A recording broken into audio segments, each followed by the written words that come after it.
नमस्कार दोस्तों, मैं Jitendra Kumar Chauhan JK study classes में आपका एक बार फिर से हार्दिक स्वागत है। आपने हमारे चैनल को अब तक सब्सक्राइब नहीं किया तो सब्सक्राइब करें। अगर आपको हमारे वीडियोस पसंद आ रहे हैं तो लाइक करें और कमेंट करके बताएं कि आपको वीडियो कैसा लगा। तो दोस्तों, हम क्लास 10th साइंस का चैप्टर नंबर 7 जीवों में जनन स्टार्ट करेंगे आज। तो आप देखिए कि जीवों के अंदर जनन, यानी ये जो जनन शब्द है, ये जनन शब्द क्यों इम्पोर्टेंट है। ये चैप्टर आप सभी के लिए, जो तैयारी कर रहा है बच्चा, उसके लिए तो इम्पोर्टेंट है ही है। इसके अलावा जो अगर पढ़ता भी नहीं है तो उसके लिए भी क्या है, इम्पोर्टेंट है, क्योंकि ये चीज़ें हमारे जीवन से जुड़ी है। अगर हम पढ़ाई छोड़ देते हैं फिर भी ये चीज़ें क्या है, हमें जाननी ज़रूरी है, क्योंकि इन चीज़ों का हम अपने दैनिक जीवन में उपयोग करते रहते हैं। तो आज हम जो चैप्टर पढ़ेंगे, जीवों में जनन, अगर आप पढ़ाई नहीं भी करते हो तो भी आप इस चैप्टर को थोड़ा अध्ययन कर सकते हो, क्योंकि ये चीज़ें हमारे जीवन से जुड़ी है। तो देखते हैं जनन क्या होता है। तो चैप्टर के अंदर हम जीवों के अंदर जो जनन पाया जाता है उसके बारे में अध्ययन करेंगे। सबसे पहले ये जो जनन शब्द है ये क्या होता है। तो देखो, जनन क्या होता है, यानी एक ऐसा प्रक्रम जिसमें जीव है वो अपने समान क्या करता है, संतति उत्पन्न करता है, अपने जैसी संतति उत्पन्न करता है, तो उसे क्या कहते हैं, जनन कहते हैं। यानी जीव क्या करेगा, जीव अपने समान संतति उत्पन्न करेगा या संतान उत्पन्न करेगा, तो उसे क्या कहेंगे, जनन कहेंगे। अब जनन ये क्यों आवश्यक है, ये क्यों आवश्यक है। अगर मान लो कि कोई जीव है वो जनन करना छोड़ दे, या जो जीव जनन नहीं करता है, तो क्या उसकी जो पीढ़ी है वो आगे बढ़ेगी। अगर कोई जीव जनन नहीं करेगा तो संभव है कि उसकी पीढ़ी आगे नहीं बढ़ेगी। यानी हम अगर जनन करना छोड़ दें तो क्या होगा कि पीढ़ी, अगर संतान उत्पन्न नहीं होगी तो उसका वंश खत्म हो जाएगा, उसकी जाति खत्म हो जाएगी। तो इसलिए क्या है, जनन आवश्यक है। तो हर जो जीव है उसके लिए क्या है, जनन करना आवश्यक है। यानी हम कह सकते हैं कि पीढ़ियों को बनाए रखने के लिए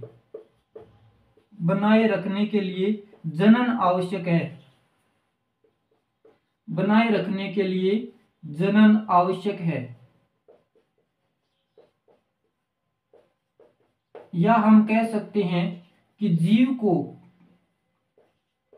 किसी भी जीव को अपना अस्तित्व बनाए रखने के लिए जनन करना आवश्यक है। इसके बाद हम पढ़ते हैं जनन का आधार। जनन को आगे हम डिटेल से पढ़ेंगे, पहले थोड़ा देखते हैं कि जनन का आधार क्या होना चाहिए, या जनन का आधार क्या होता है। तो जनन से उत्पन्न संतति है वो अपने जनक के समान होती है। पहले पढ़ते हैं इसके बारे में। तो जनन से उत्पन्न संतति अपने जनक के समान होती है, यानी जनन करने के बाद जो संतति या संतान उत्पन्न होती है वो किसके समान होती है, वो अपने जनक के समान होती है। जनक यानी अपने माता पिता के समान होती है। इसका प्रमुख कारण आनुवंशिक पदार्थ डीएनए। डीएनए का पूरा नाम है डीऑक्सी राइबो न्यूक्लिक अम्ल। तो डीएनए का पूरा नाम क्या है, डीऑक्सी राइबो न्यूक्लिक अम्ल। इसका प्रमुख कारण क्या है, आनुवंशिक पदार्थ डीएनए है, जो संपूर्ण जीव की आनुवंशिक इकाई होती है। डीएनए क्या है, जीव की आनुवंशिक इकाई है। यह जनन कोशिका के केंद्रक में संघनित गुणसूत्र के रूप में पाया जाता है। तो डीएनए कहाँ पाया जाता है, जनन कोशिका के केंद्रक में एक संघनित गुणसूत्र के रूप में पाया जाता है। अतः जनन में कोशिकाएं जैव रासायनिक प्रक्रम के द्वारा अपने डीएनए की प्रतिकृतियां बनाती है। तो जनन में कोशिकाएं क्या करेगी, जैव रासायनिक प्रक्रम के द्वारा अपने डीएनए की क्या करेगी, प्रतिकृतियां यानी अपने समान किसी दूसरे जीव का निर्माण करेगी। प्रतिकृतियां यानी फोटोकॉपी कह सकते हो आप, जेरोक्स। तो फोटोकॉपी में क्या होता है, यानी जो पेज होता है उसके जैसा ही क्या करता है, दूसरा पेज प्रिंट करके निकाला जाता है। तो इसी प्रकार से ये भी क्या करता है, प्रतिकृतियां करता है। इसके बाद यह डीएनए प्रोटीन का निर्माण करता है। तो प्रतिकृति करने के बाद में क्या करेगा, डीएनए प्रोटीन का निर्माण करेगा, जो कि शरीर की मूलभूत संरचनाओं का निर्माण करता है। यानी प्रोटीन निर्माण के बाद में शरीर की मूलभूत संरचनाओं का निर्माण हो जाएगा। तो यह है जीव जनन का आधार। जनन का आधार यानी जनन से उत्पन्न जो संतति है वो अपने जनक के समान होती है, और इसका प्रमुख कारण क्या है, आनुवंशिक पदार्थ डीएनए। यानी सब कुछ कार्य कौन कर रहा है, डीएनए कर रहा है। एक बार आप इसका स्क्रीनशॉट लीजिए।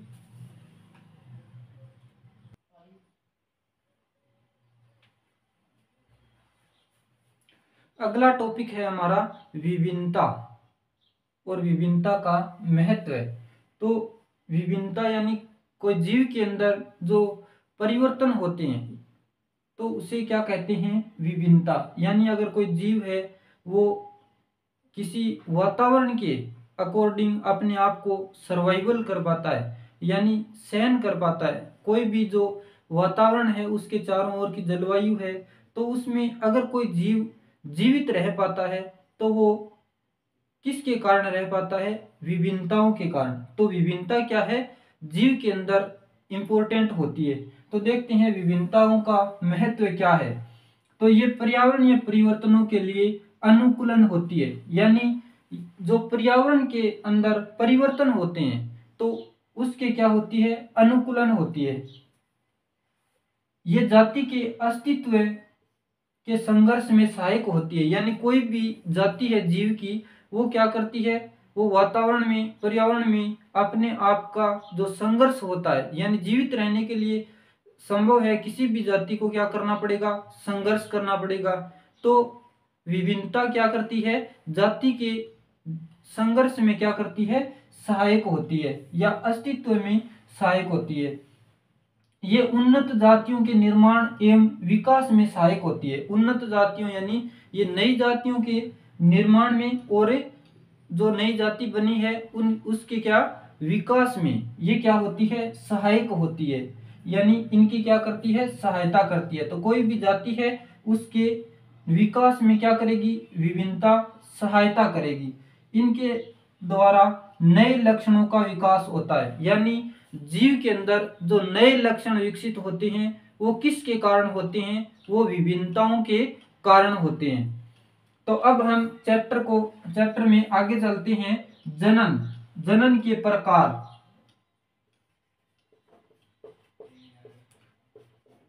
जनन के प्रकार। तो जनन दो प्रकार का होता है, मुख्यतः जनन दो प्रकार का होता है। एक होता है अलैंगिक जनन और दूसरा है लैंगिक जनन। अलैंगिक जनन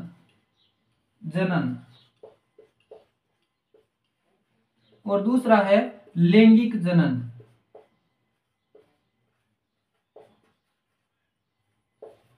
तो जनन के दो प्रकार होते हैं, या मुख्यतः जनन दो प्रकार का होता है। एक होता है अलैंगिक जनन और दूसरा है लैंगिक जनन। अब हम जनन के जो दो प्रकार है इनको डिटेल से पढ़ते हैं। अलैंगिक जनन को पहले डिटेल से पढ़ेंगे, उसके बाद हम लैंगिक जनन को डिटेल से पढ़ेंगे।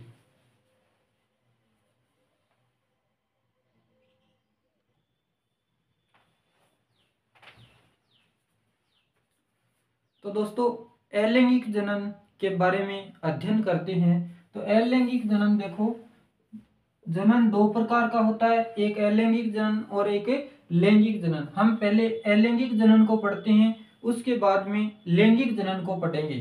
तो अलैंगिक जनन के बारे में मैंने थोड़ा लिखा है, इस प्रकार के जनन में विशेष जनन कोशिका के बिना ही एक जनक द्वारा नई संतति का निर्माण होता है। इसके फलस्वरूप जिस संतति का जन्म होता है वह आनुवंशिक रूप से पूरी तरह अपने जनक के समान होती है। यानी अलैंगिक जनन के अंदर क्या होगा, कोई विशेष कोशिका नहीं होगी। अलैंगिक जनन में किसी भी प्रकार की कोई विशेष कोशिका नहीं होती है और उस विशेष कोशिका के बिना ही क्या होता है, इसमें जनन होता है। तो जनन के बाद में जो नई संतति बनती है वो किसके समान होती है, वो अपने जनक के समान होती है। यानी आप कह सकते हो कि अलैंगिक जनन के अंदर एक जीव भाग लेता है, यानी जनक के अंदर माता पिता में से एक जीव भाग लेता है, और एक जीव जो भाग लेता है उसके समान ही उसकी क्या होती है, संतति यानी संतान उत्पन्न होती है। तो अलैंगिक जनन में एक जीव या एक जनक भाग लेता है और जो संतति संतान उत्पन्न होती है वो उस जनक के समान होती है। नीचे लिखा है आनुवंशिक रूप से पूरी तरह अपने जनक के समान होती है। अब देखते हैं अलैंगिक जनन के लक्षण। तो इसमें एक ही जनक भाग लेता है, यानी अगर माता और पिता दो है तो दोनों में से एक ही जनक भाग लेगा। तो अलैंगिक जनन की ये महत्वपूर्ण विशेषता है कि अलैंगिक जनन के अंदर एक ही जीव भाग लेता है। दूसरा देखते हैं, इसमें नए जीव का जन्म केवल कायिक कोशिकाओं द्वारा होता है, अतः इसे कायिक प्रजनन भी कहते हैं। यानी इसकी जो कायिक कोशिकाएं होती है उनके द्वारा जनन होता है, तो इस कारण इसे हम क्या कह सकते हैं, कायिक प्रजनन भी कह सकते हैं। नया जीव पैतृक जीव के समान होता है, पैतृक यानी जनक के समान होता है। तो जो नया जीव बनता है इस जनन के अंदर वो किसके समान होगा, वो अपने जनक के समान होगा। चौथा आप कह सकते हो कि अलैंगिक जनन है वो निम्न वर्ग के जीवों में पाया जाता है। तो अलैंगिक जनन निम्न वर्ग के जीवों में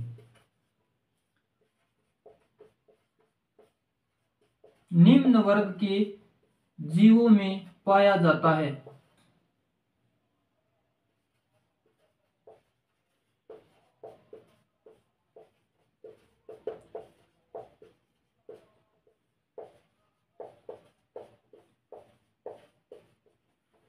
तो अलैंगिक जनन निम्न वर्ग के जीवों में पाया जाता है। तो निम्न वर्ग के जीव कौन से होते हैं, जैसे अमीबा, पैरामीशियम, ये जीव है, ये निम्न वर्ग के जीव है। तो इनमें कौन सा जनन पाया जाता है, अलैंगिक जनन।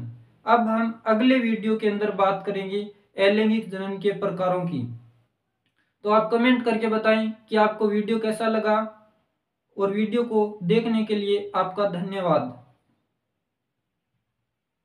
Bye bye, have you nice day, thank you.